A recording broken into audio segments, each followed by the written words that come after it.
We're a small welcoming club set up together with me and Stowe Family Law to provide group support for anyone who's navigating their way through a breakup or divorce. I would like to welcome you all here today. Just as very brief introductions, my name's Claire Black. I'm a breakup and divorce coach. I support my clients through the emotional ups and downs of their breakup with confidence, empathy and strength. I'm a qualified coach and I'm also a single divorced mum to 2 teenage boys. Stowe Family Law, our hosts, are the largest specialist family law firm in the UK with offices all over the country. And they work really hard to provide the best possible service for their clients, collaborating with lots of professionals like myself and like Fanny, who's here to talk to us today, and Stephanie as well, to provide a bespoke service for each and every client. Today represented by Zoe. Stephanie Bellis is the owner of Kilsaran Financial Planning, and she has over 20 years experience in financial services and works with clients through their divorce to help them make the right financial decisions for their future, including decisions around pensions, investments, mortgages, family protection. And today we have a special guest, Fanny Snaith, who is a money coach. She helps you move out of the financial fog and into cash clarity. That's a bit of a tongue pleaser, using a money map rather than a boring budget. So I will hand over to Fanny, who is here to talk us through some of her expertise today. So thank you very much and welcome. Oh, by the way, if there are any questions, sorry, I forgot this bit, any questions, please put them into the chat. You can, or the Q&A function at the bottom of the screen, and we will try and answer them as we go along. So thank you very much, and fire away, Fanny. Yeah, I'm keeping an eye on the chat, but if I lose it, then just somebody nudge me. I'll keep an eye on it. Right, am I sharing my screen? No, let's do it. This is when all the views go straight. Has it worked? Yes. Oh, that's exciting. Good afternoon, everybody. Good early evening, as it were. So I've put together something that I'm hoping you'll find really interesting today.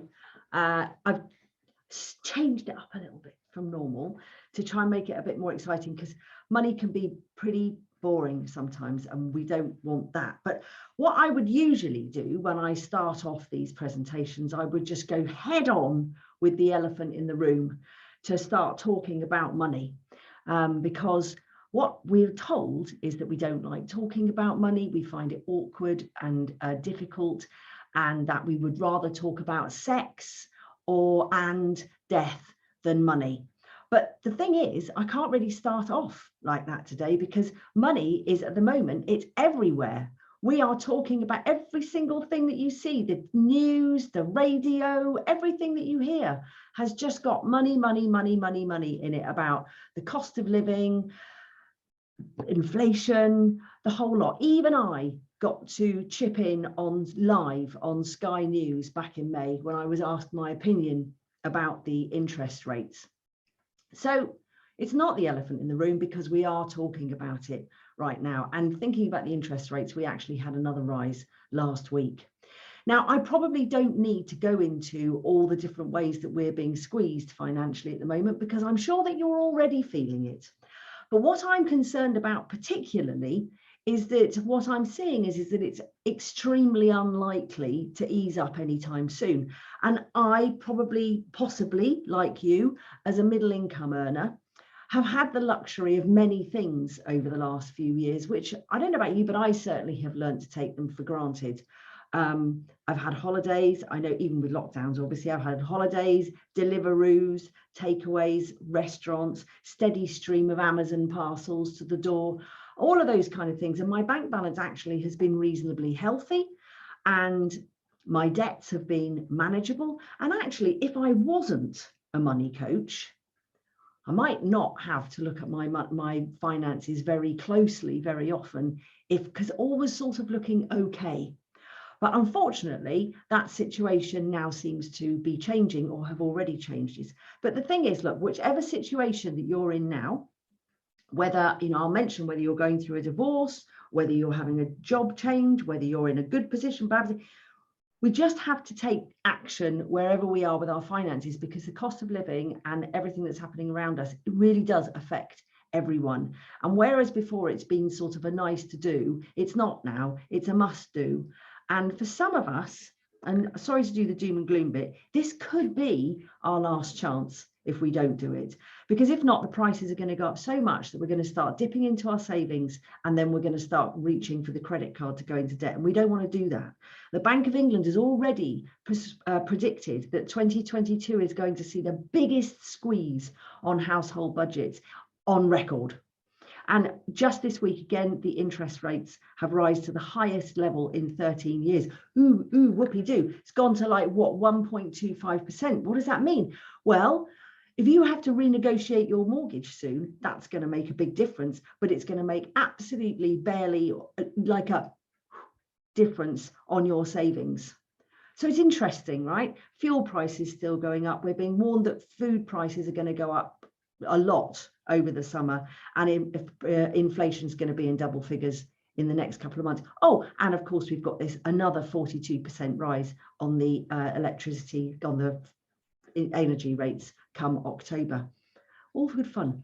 So whatever you have opinions about what's going on out there, about this guy, I managed to find this really rather attractive picture of Boris. Whatever you think about him, the government, the war, COVID, inflation, how we've failed to look after our energy supply in this country, and what you think of the new word stagflation coming out, you know, whether or not those things matter to you, focusing on them are not going to help you financially, because unfortunately, none of those things you can control. And we can waste a lot of time falling into the blame and anger trap. It's very easy to do with the way that the media is posting everything at the moment. But let me ask you, how is that going to help you? What's that actually going to do for you financially? So it's just something to think about, because it's all very well me launching into a lovely practical finance session, but we have to start thinking about where we are on a one-to-one basis with our money situation financially, because it affects everything in our lives. So before I do launch into it, for those of you who I haven't had the opportunity to meet yet, my name is Fanny Snaith. Yes, I'm a certified money coach. And, you know, there's a whole heap of advice out there on money. Why on earth should you listen to me? Well, I've been doing this for the last 7 years professionally now, worked with over 3,000 people. And many people have said that the way that I teach is life-changing. I do private coaching for couples and individuals, obviously these kind of sessions, and I run online courses as well, Loving Me, Loving My Money, which is just for ladies, and My Money Makeover, which is for all humans who wish to be better with their money.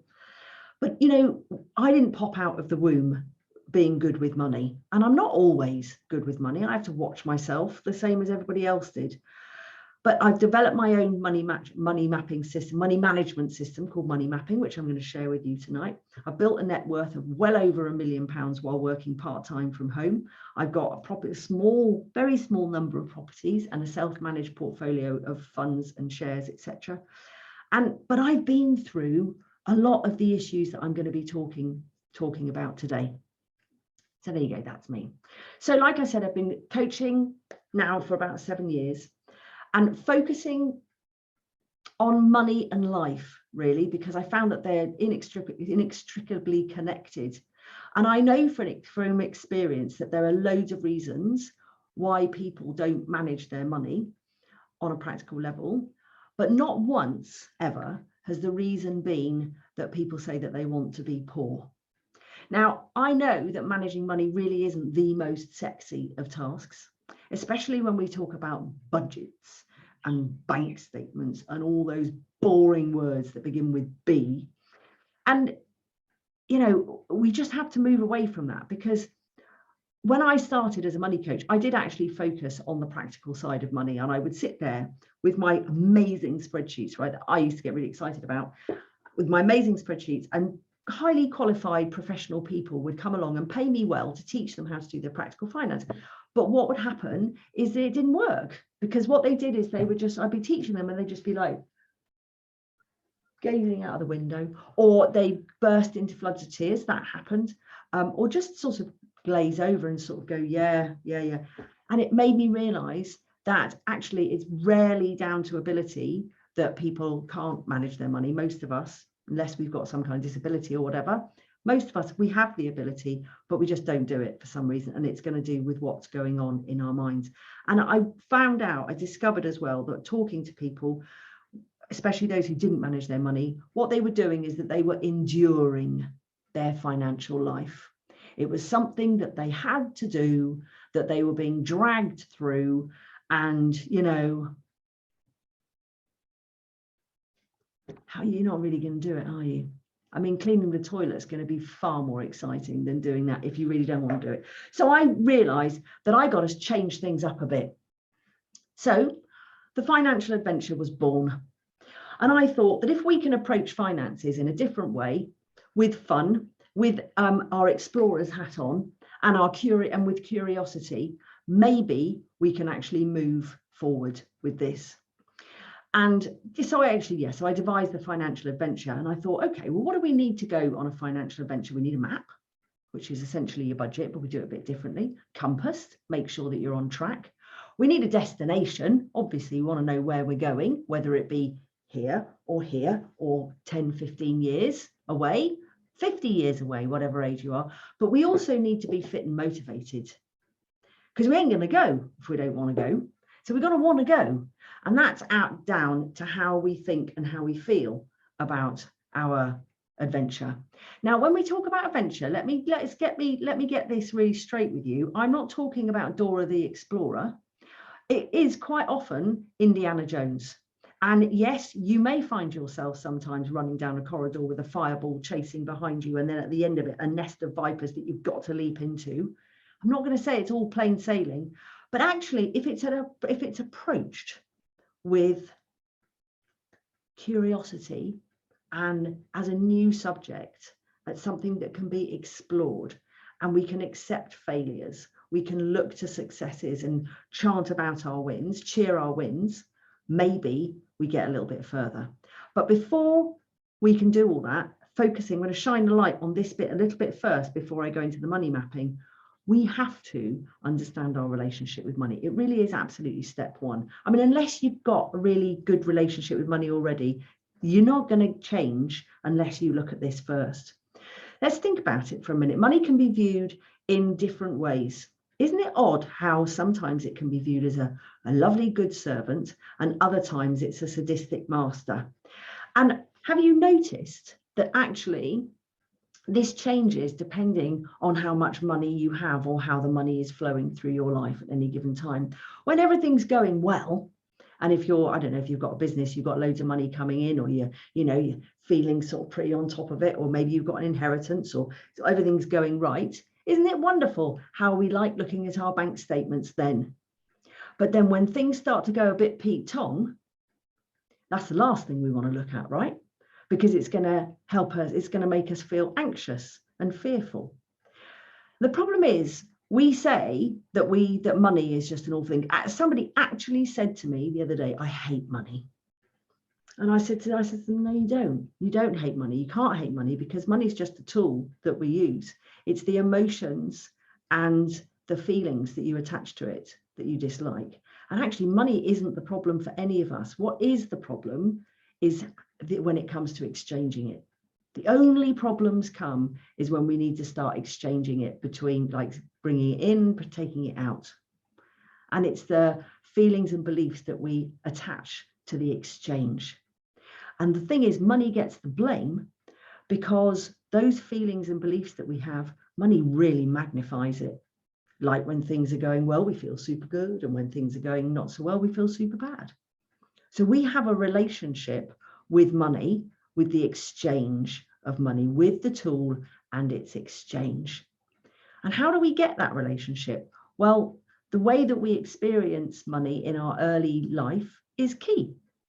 It starts with what we call our money story. You know, what your parents were doing, what kind of environment you were in, what were you seeing, hearing and observing? Because everything that we see and hear before about the age of 7-ish, we just take to be the truth. It's the way our brains work back then. So if you're experiencing or witnessing arguments. My goodness, I witnessed enough arguments in my family. There was always arguments about money in my family. So I attached money in my brain was attached to fear, because I got frightened when I was hearing my mum argue with one of my various stepfathers about money. It's horrible. And for a long, long time, I carried a relationship that money was linked to fear. And that's not really very helpful. So let's think about else. So witnessing arguments.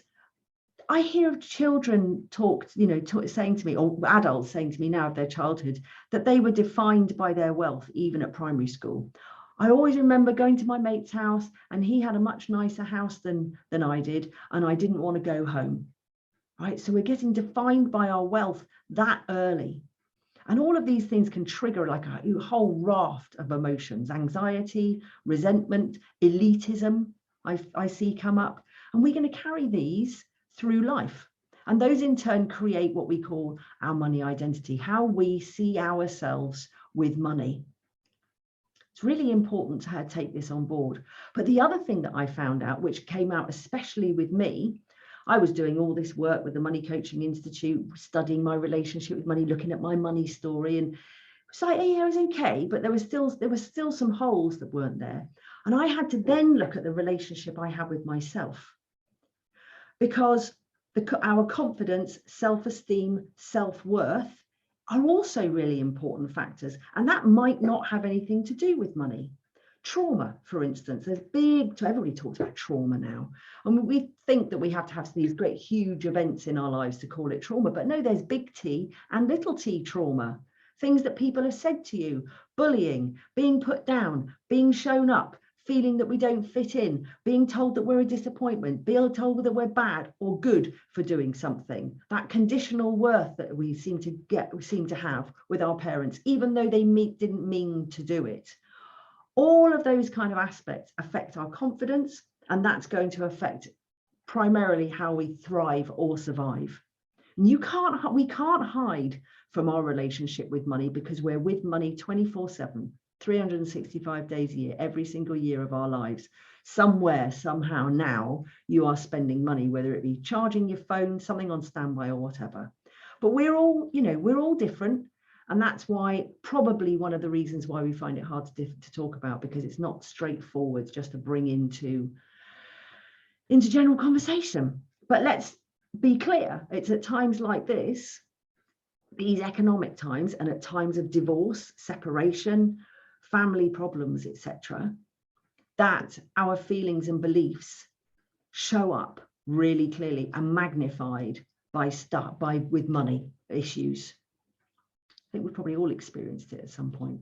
There was a fantastic quote by a psychologist called Maxwell Maltz.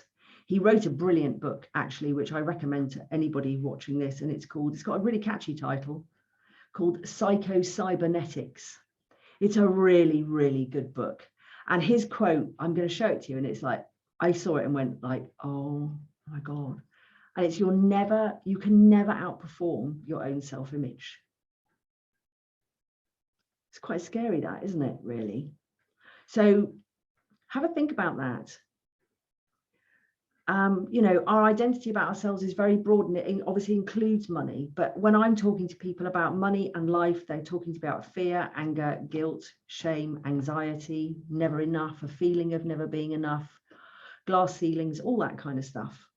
And actually just launching into a practical finance session, going, right, here you go, let's just learn about your money. Let me teach you how to manage your money. You might pick up a couple of tricks, but if you've got habits and beliefs around yourself and around money that are really strong, the chances are you're going to go back to those, because that's your identity. So it's about working on your identity, and that takes practice.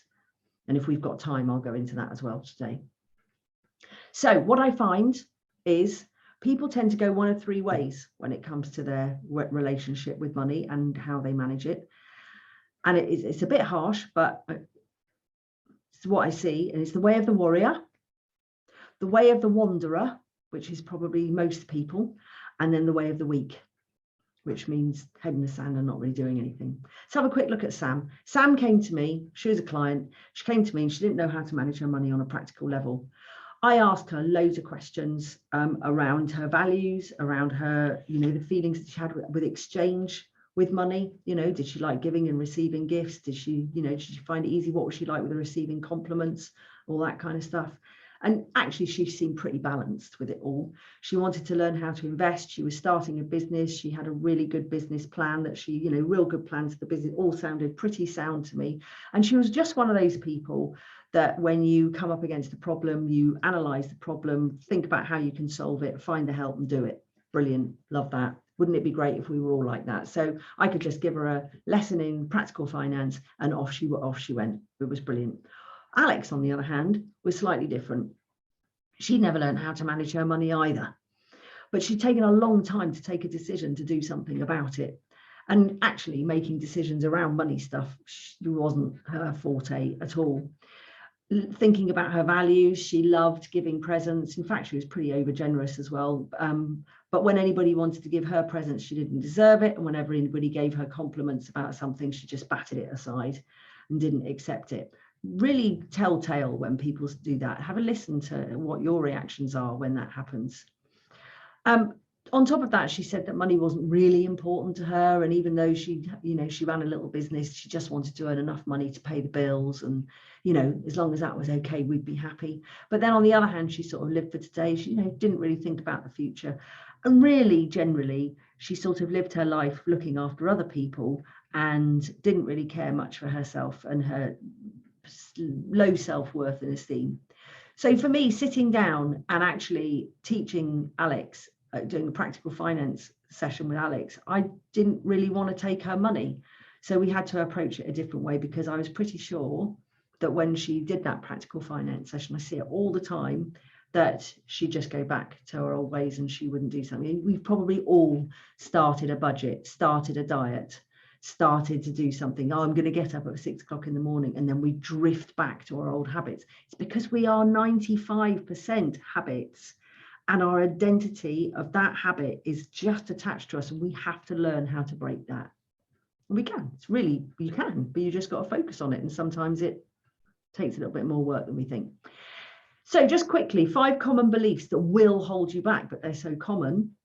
Money will make me happy. That's not true. I know plenty of rich, unhappy people. It could do, it could help, but it's not guaranteed. If I work hard, I'll make more. That is not true.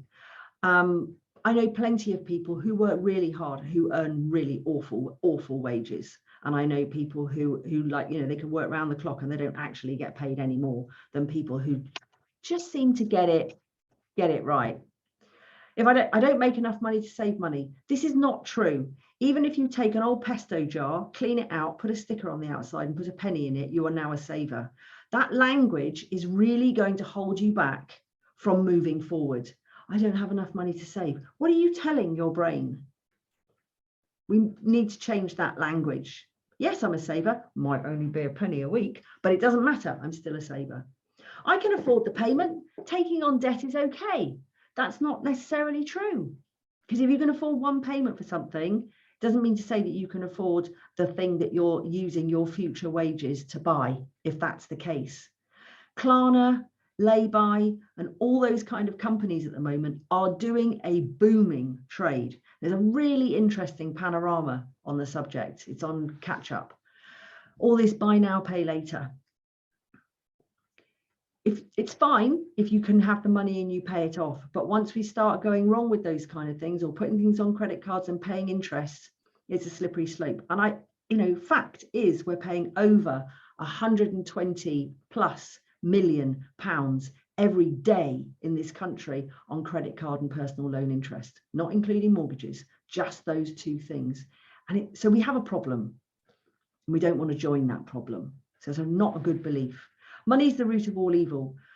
No, money is not the root of all evil. One, the phrase is wrong. It's the love of money is the root of all evil. Money isn't the root of all evil. Money does loads of good things.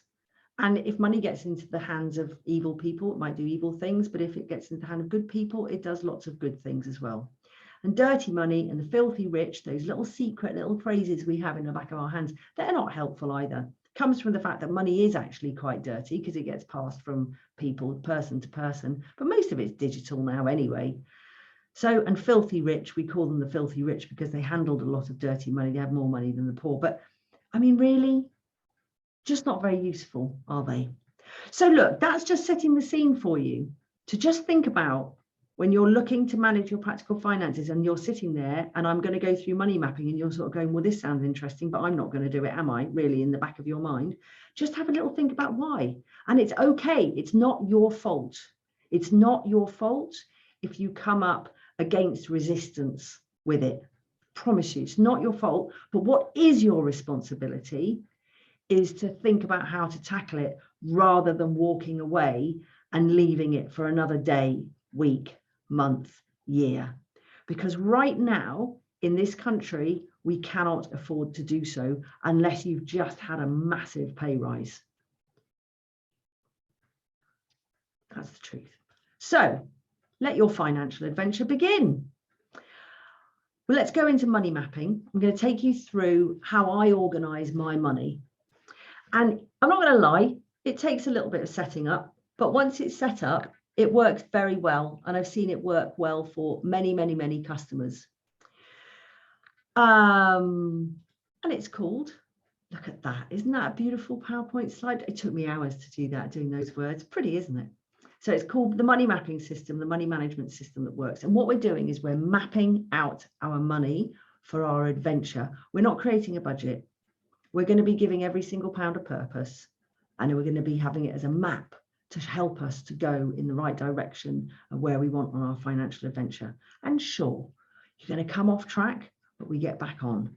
But get this bit, it's a start. And everything that I'm going to show you now is all dynamic. It's not a one-time thing. It's something you do the donkey work at the beginning, and then it's tweaked month on month.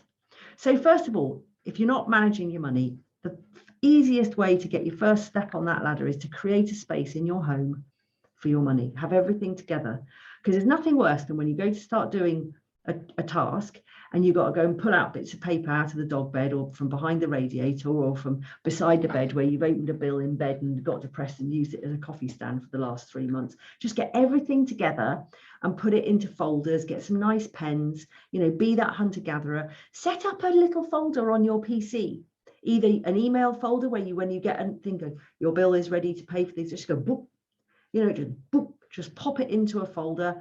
Or maybe you get sent an invoice or something by the gardener or whatever, just put it into a folder. So you've got a designated space so that when you approach it, it's easy. Next, we need to, so what we're going to do, these are roughly the steps. Like that awful budget word, we're going to write down we're going to note all our income. We're going to then think about the expenses and the savings. We're going to use tools like bank statements and apps and things like that to help us. And then we're going to take one away from the other, which is going to give you a sum, but we want that sum to equal 0. We're doing zero, but it's called budgeting, but zero mapping. There you go. So income expenses, take away your savings and your debts, and we want it to equal 0. And the reason we want it to equal 0 is because then you're giving every single pound a purpose. What we don't want are little murky areas in your map where money isn't accounted for. So we want to make sure it's all working for us like little employees. So step 1, we want to understand our money flow. It sounds obvious, but let's just get it clear. We have income coming in, and then we're going to do something with it. Spending, saving, investing, lend it, debt it, give it, right? That's what's going to happen. We're going to get every pound of purpose that we've got. We're going to measure it, no waste. And that's going to be the money mapping system. But how do we start? So if you were just to start with a list and try and write down where all your money goes, it's going to be really hard, because how are you going to remember everything? It's really difficult. So start off with some categories. That's a really good place. So think about personal care, bills, household, holidays, entertainment. There are just some examples here, right? So you get your categories. And then you work out how much you spend on each of the items within each of the categories every month. So yeah, for holidays and Christmas, you want to know, how much did I spend on my holiday last year? X divided by 12 is blip. right? That's the first step. How much did I spend on Christmas? X divided by 12 equals this. So we're going to work out on a monthly basis how much we spend on each one. That's step 2. Step 3 is we're going to create, now just take this as an idea at the moment before you start thinking, well, actually, I've got one of that for HSBC and I've got another account over there for Halifax. Just try and take the idea, first of all, rather than working it all out. And take 3 pots, which could be 3 bank accounts, or it could be, if you're with a challenger bank like the gorgeous Starling and or Monzo, you can just do it with 1. It will work with 1. But if not, then you need 3. And we're now going to think about how we spend our money rather than what we spend our money on. So we have 3 categories: everyday spending, automated spending, and sometimes spending. Everyday spending are things like you're going to give a certain amount of money for, like your groceries, coffees out, possibly petrol, all the things that you sort of know you're going to spend your money on, probably going to have more than one purchase every month, but you're not exactly sure how much you're going to spend. So it's money that needs to be available to you all the time, that you can just, so when you go into the supermarket, you don't want to go, oh, I'm at the supermarket, I need to transfer some money out of this point, that point. It's just got to be there. So you can go, boop, and it's done. Then we've got automated spending, which are going to be all of your direct debit, standing orders and subscriptions. Easy. And you try and automate as much as you possibly can. Save you time. Some people even going with utility warehouse, which means you can get about 4 bills on 1 bill, which is great. So, but it has to suit you.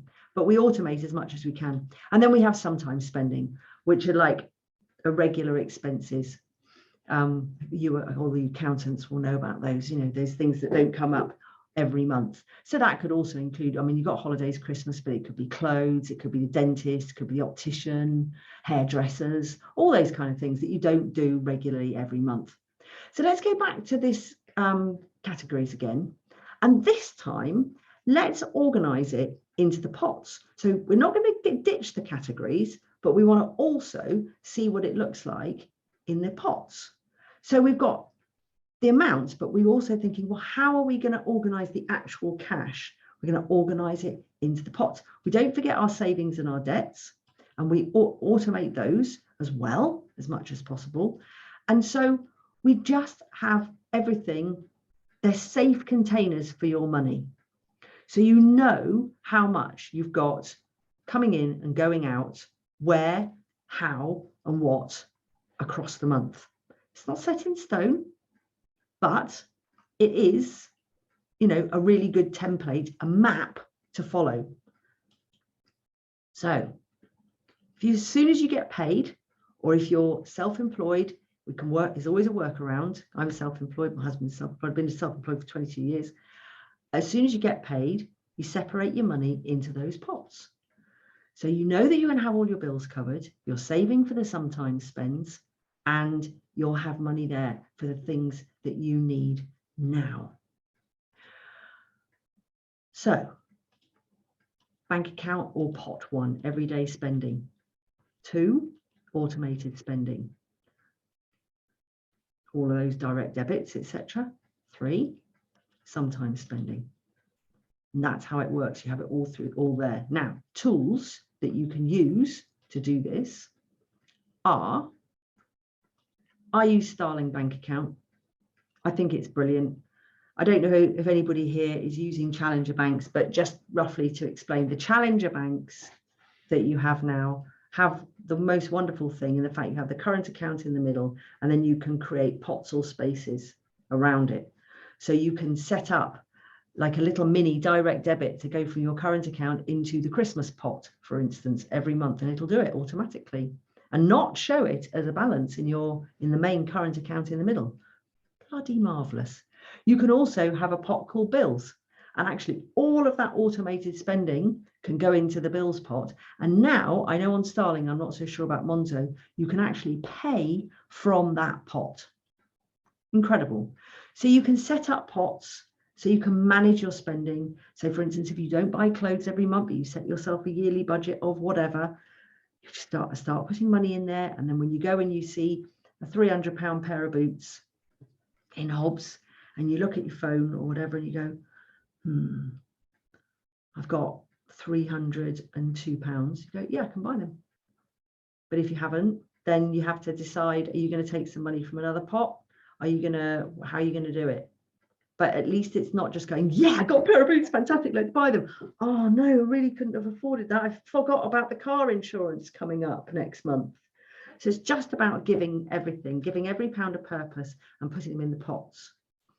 I have an Excel spreadsheet that does all of this, by the way, which I do have on my courses, and it's actually on special offer at the moment for £55. I haven't put the link here, which I should have done, but if anybody's, and it's got videos to show you how to use it as well, evergreen product. If anybody wants to see that, I can put the link in.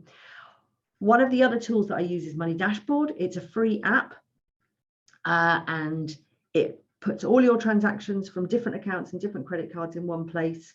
And you can then tag them, like say, Amazon, which comes up as experiences, by the way, and all of it pain. So Amazon, what was that? Oh, that was a new dog collar. Oh, pets.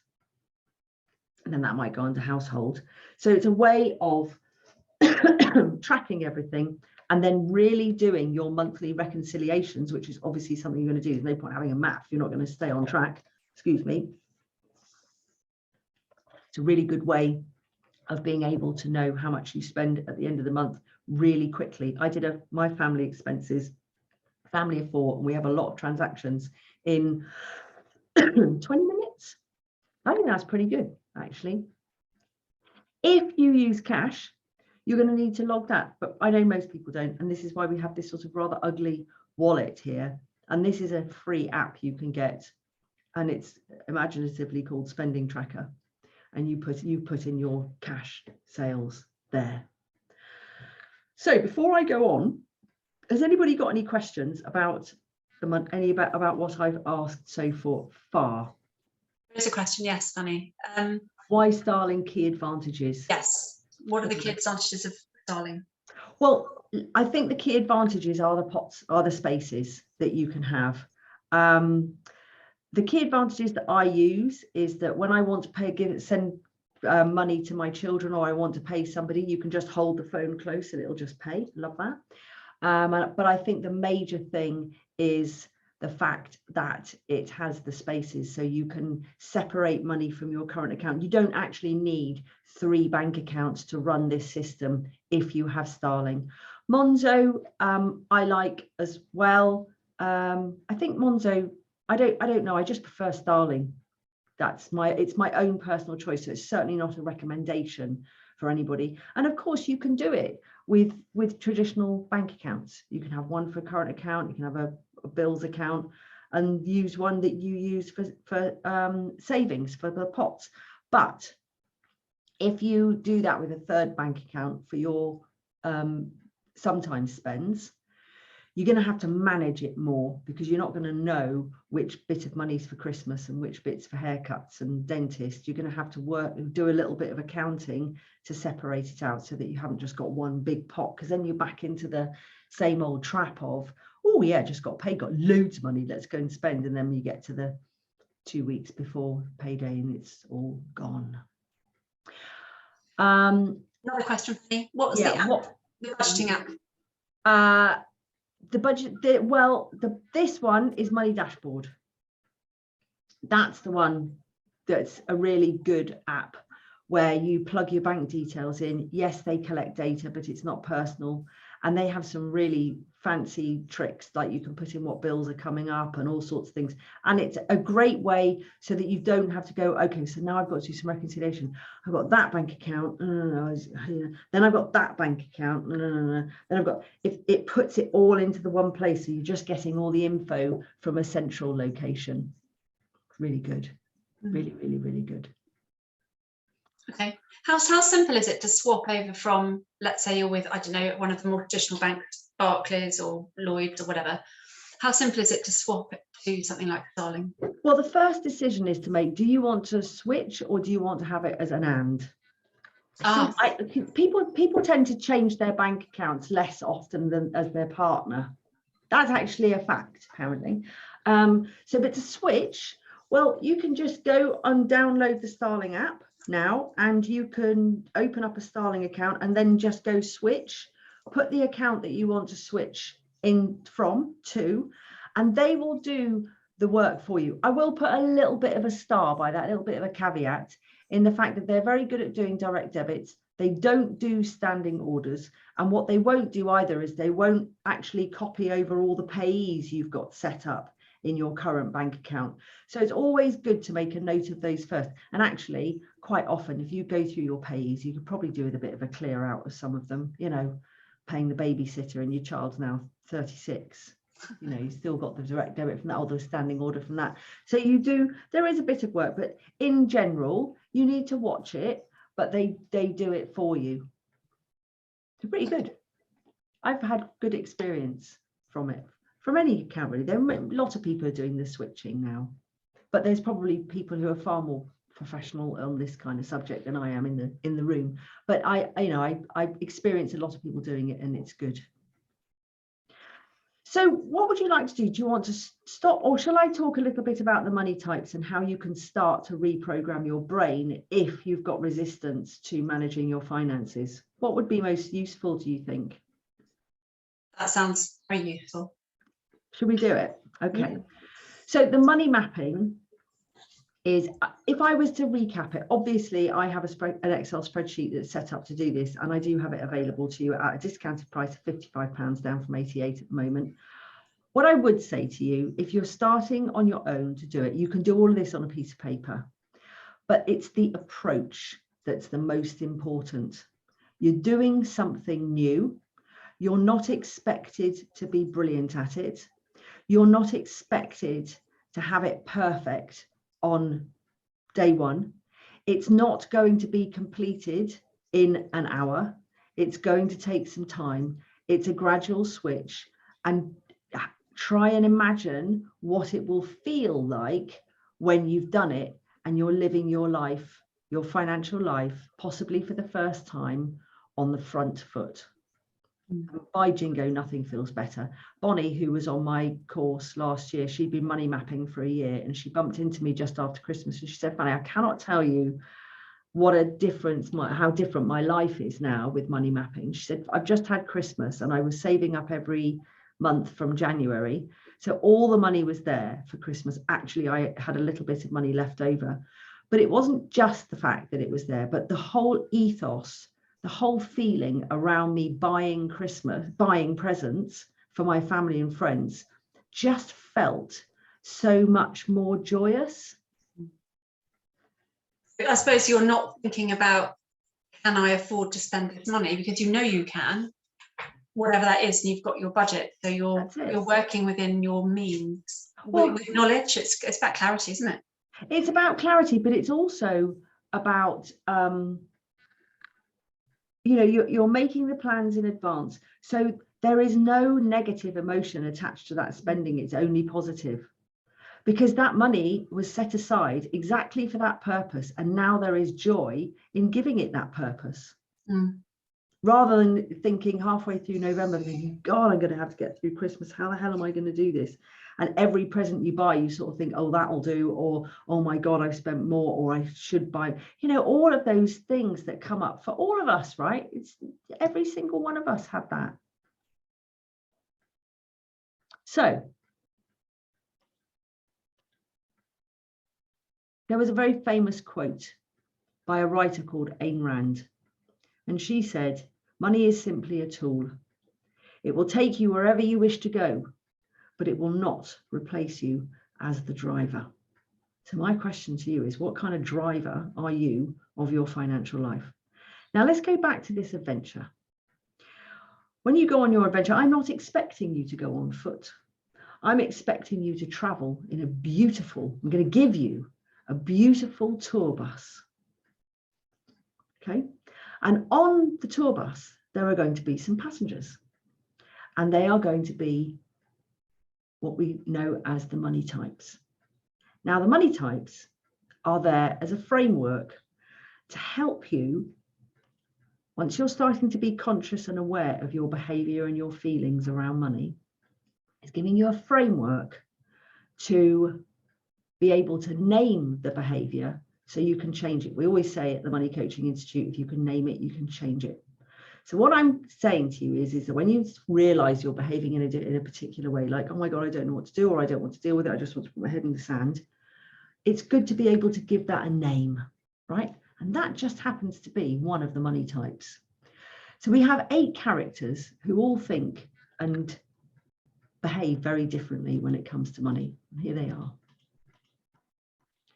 Okay, so we've got the innocent victim, warrior, martyr, fool, creator, artist, tyrant, magician. Some of them got quite harsh titles, but there you are. Now, these are the passengers on your bus. And we have, every single one of us, have all of these money types within us. Every single one of us. And what we need to ask our question is, which one or ones are driving our bus? And in which case, which way is it headed? Now, there's a quiz on my website. I'll give you the link in a bit that you can take to see which money types are coming up from you, but you may recognize them when I just give you a brief description of each one in a minute.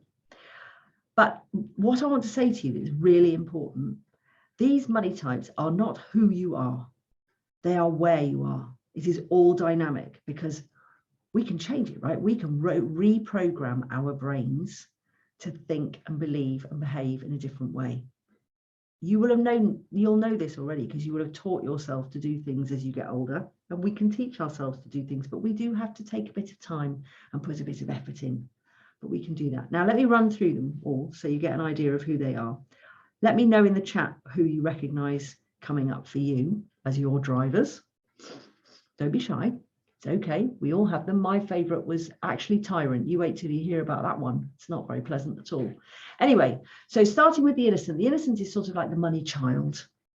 Indecisive, happy-go-lucky on the outside, anxious on the inside, fearful when it comes to money, seeks security, would just love a partner to come along and do it all for her. Them, not her, them, it's just a picture of her. Doesn't like confrontation when it comes to money, and feels pretty powerless financially.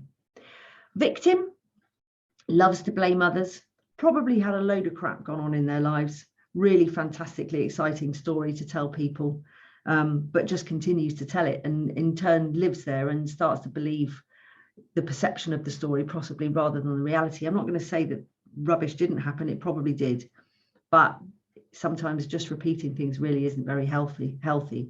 So the victim is very good at living in the past, also seeks rescue, resentful, can be sad or angry, financially likely to be irresponsible, because when you are in victim mentality, you tend to get addicted to things, and it can be shopping or alcohol or smoking, sex. Some people have got, I mean, Gabor Mate, who is the king of trauma, got addicted to classical music. Who knows what it is. But yeah, victim is going to need to take responsibility for the life to move out of that. But it all comes out in all of us at times.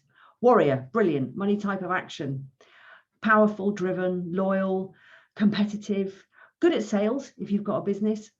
Financially successful, very likely to be investors, confident, wise, really good action takers. Like that, he can be at the front of the bus anytime. Martyr. You can usually smell the martyr from a mile off, doing everything for everybody else rather than doing things for themselves. Spend most of the time knackered, self-sacrificing, controlling, can be at times, long-suffering, of course. It goes towards perfectionism.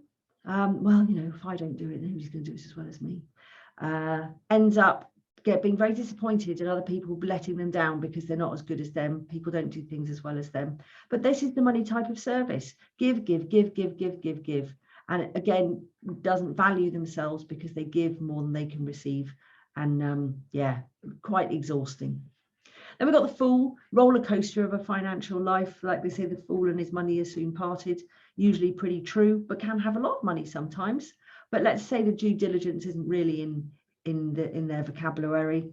Restless, undisciplined, love adventure, happy-go-lucky, FOMO, YOLO, ungrounded, doesn't think of the future.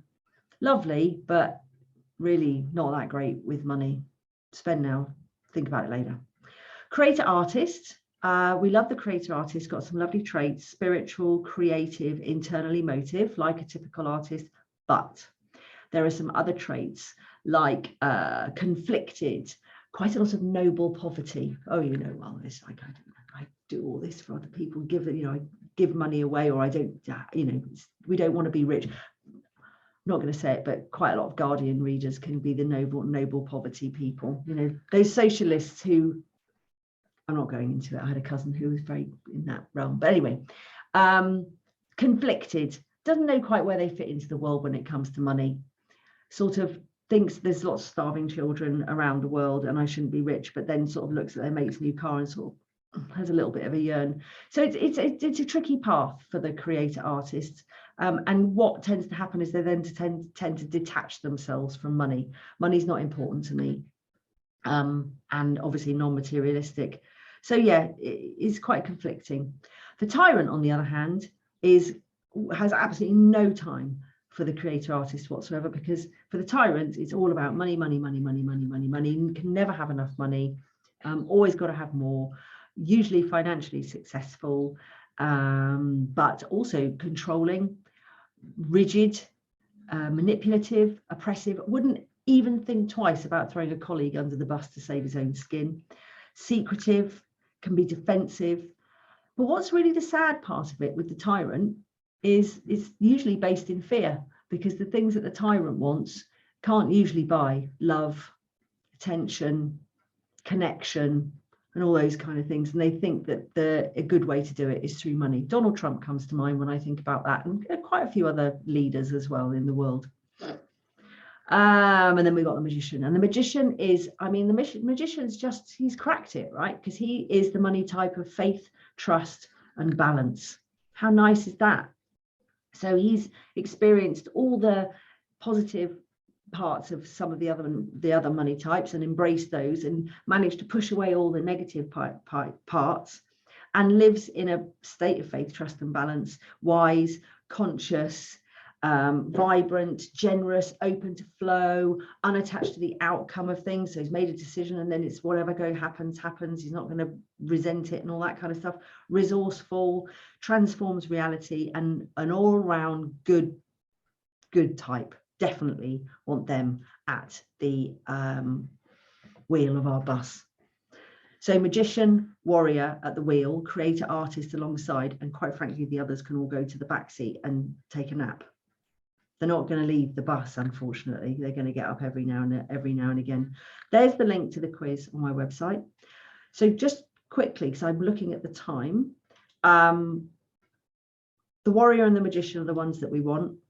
The innocent, the victim, the martyr, the creator, artist, fool, not so good, although the creator artist really does have some lovely spiritual things and creative side that can be really good brought into your financial life and also your life. Let's go back to Sam and Alex very quickly.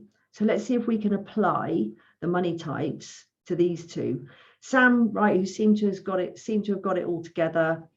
Good values with it about exchange, confident, good self-esteem, self-worth, problem solver, decisive, all that kind of stuff. Going to be warrior, magician. Alex, on the other hand, never learned how to do money, just the same as Sam, but found decision making difficult, lack of self-trust, asking lots of other people for help, but taking too much sort of time to make a decision to actually do something about it. Loves giving, but doesn't like receiving. The good old martyr coming out there, not really valuing herself. If she had a business, she'd probably over-deliver and undercharge. Money not really important, Alex said. That's the creator artist coming out in the negative.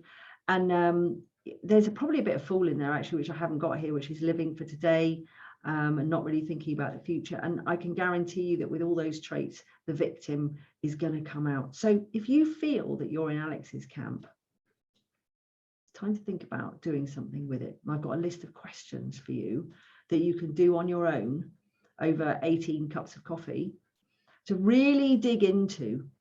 I'm not going to read them all out, because the best thing is to take a photograph or take a copy of the slides. I know this is being recorded, but if you can take a photograph of it, that would be really good.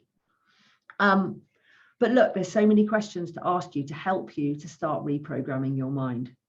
And you're going to have to go dig deeper than warrior for the first question, let's say, just saying the money type, and some of the other questions just saying yes or no. You're going to have to dig deeper than that, because that's not going to help you move forward. Do you ever find that you ask yourself a question, you go, oh, you know what I did the other day? I did this. Why do I do that? And then we move on. We need to stop and actually take the time to ask ourselves, well, why did we do that? What is it about what I believe and my habits, or the kind of person that I'm identifying with right now, that's causing me to behave this way? Because unless you become conscious and aware, you're not going to be able to change. So carve some time out for this work. It's really worth it. Get a coach. Go to see a therapist if you need to. Commit to it. Don't quit. Cracking this really will change everything. And like I said at the beginning, if you're not managing your money, it's not nice to have anymore. We must do it, because if not, time's going to run out.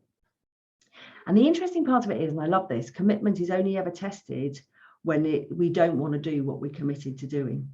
And we've all been there with diets and money management and whatever else we've done, our health or whatever, learning something or whatever. Oh, I can't bother to do it today. That's the time that you need to commit to it. No, I'm committing to this. I'm going to do it, because that's all part of creating a new identity. I am not the person that just doesn't manage my finances anymore. I am going to create the person that does. And I'm not going to say it's easy, but we just need to do it. So remember, the money types are not who you are, they're where you are. The link is in the chat, which is brilliant. Thank you very much. What next? Take the money type quiz. I offer a 30-minute consultation with it if you're open to change. If you just want me to sit and talk about how you can stay the same, I'm not really interested in that. But if you really do want some hints and tips on how to change, I'm very happy to have a conversation with you. I'm hosting a webinar where I'm going to be talking more about this in a bit more detail, called 3 Simple Proven Low Stress Steps to Transform Your Financial Angst into Peace of Mind. And there's the link on the 29th of June. I've got a course for ladies and another course called My Money Makeover. Very quickly, I just wanted to talk about My Money Makeover, because if you are ready to transform your money and part of your life by doing this work, I do this. My Money Makeover is bloody brilliant, I have to say so. It's a fully guided 10-week group program that we work together. We do the money type work and the money identity work. I give you all the money map. I give you other tools like snowball debt destroyers and how to look after your credit score. I've just recently been a victim of identity theft, and it's honestly really made me look at my credit score in a different way. There are online tutorials, videos. They're not too long. They're punchy. You can speed them up, which is really good if I'm talking too slowly. I do a guide to investing for self-investing so that everybody can become an investor in some shape or form without giving you advice. It's just some platforms that are available for you that you can have a look at. We have weekly Zoom calls, which is where the magic is really, because it's about having that conversation and realizing that we're all different and we're all weird, and that actually we all have some very strange beliefs around money. But those weekly Zoom calls are fantastic. This time they're taking place on a Wednesday at 7 o'clock. We have a WhatsApp group, which is really good. And yeah, it's really fab. And there's a link for it. And you probably want to know what the investment is. And it's literally just 350 quid for the 10 weeks. And the reason I do that, because I'm crazy, is because I want it to be a no-brainer. It's about the price of a cup of coffee every day. If you like the course and I continue to run it, I allow you to come back and do it again and again for a snip of the price. If you like the course and you want to share it with your friends, I give you affiliate links so you can earn a little bit of cash. The idea is that I don't really want there to be any barriers to people not doing this. It's worth way more than £350, and we're starting on the 6th of July. So that's why I'm mentioning it, because it's key. I only probably won't run it again this year. It'll probably be the new year. So if you're interested in that, that would be great. Right. I think that's about that. Is that okay? Thank you. Yes. But I've got obviously questions or anything like that. Let me stop share. Oh, how do I do that? Oh yeah, that one. And I'll put a couple of links in the chat box. Yeah.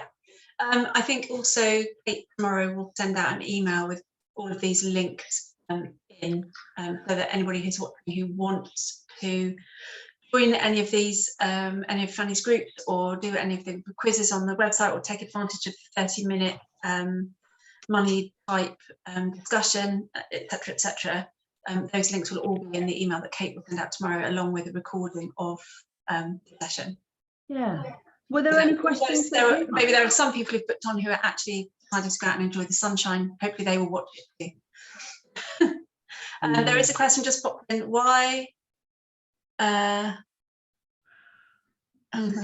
Starling versus Monzo or Metro decent? Yeah. Is that comparing the three? What's Metro? I don't know about Metro. Metro Bank is, as far as I'm aware, I don't believe it's a challenger bank. I'm not going to give an opinion on the three banks. I'm personally with Starling because it looks nice, and I like the fact that it's started by a woman. And I guess the thing to do is to look at both and decide which one fits criteria.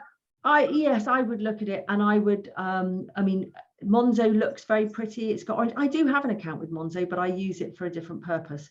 I find Starling easier to use on a daily basis. It's a really rather beautiful shade of purple. How many spaces do you have on your course, Fanny? Just or is it in total there's spaces for 50. There won't be 50 because I'm just building it up, but you know, I'm hoping for about 30. Yeah. And it's so good because you can actually meet people because of money, and people, you know, become friends with people just because of money. And I think that's really important, because if we can't talk about it, nothing's ever going to change. And I think, you know, our listeners are all going through a transitional phase of life as well, going through divorce or separation. You know, this is a really perfect time to grab the mantle of organising your finances going forward. It's a really big golden opportunity to do that and to get your finances in order. Yeah.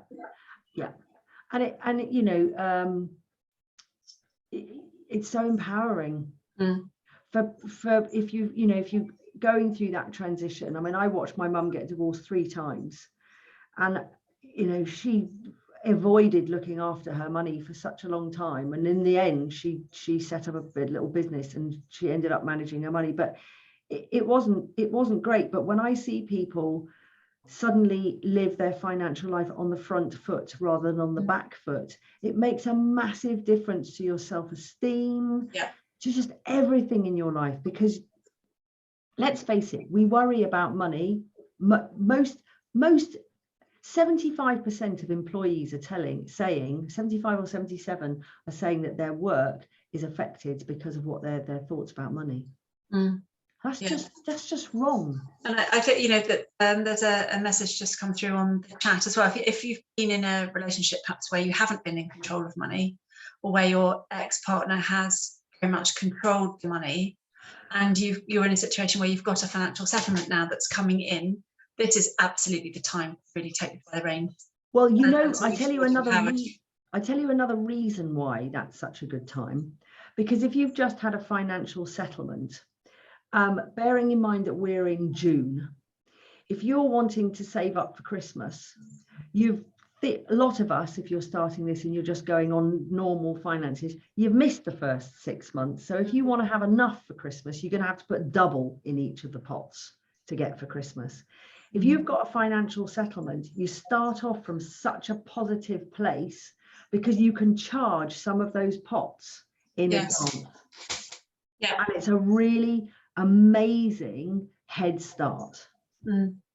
Yeah, that sounds like a really good note to finish on.